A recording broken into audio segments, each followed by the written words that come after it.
We're really trying to look at the next doctor, which will look at his biography. And this is who is known as Joel Matta. So the biography of Joel Matta. Okay, so they call him Dr. Joel Matta. Okay, so this is his picture. This is his picture. So he's actually a leading American orthopedic surgeon. He specializes in hip and pelvic reconstruction.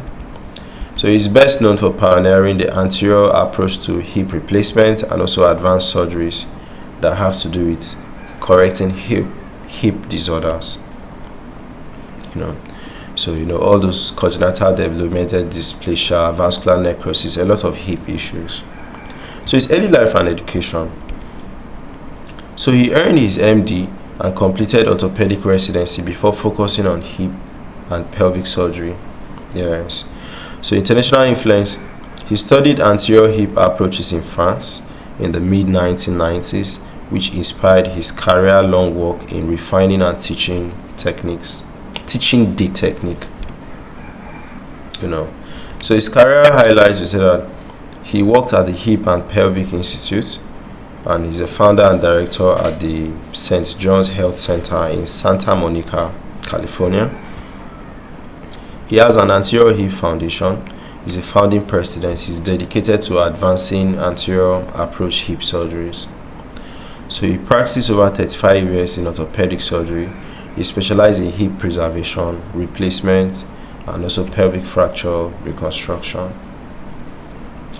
And he has written over 30 articles on hip replacement, pelvic fractures treatment, and also periacetabular osteotomy.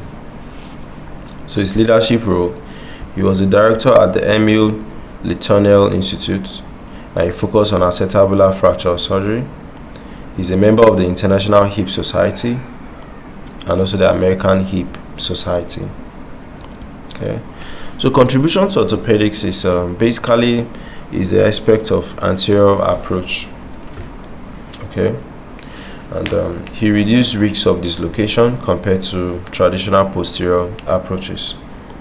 It improved recovery times and reproducibility for surgeons.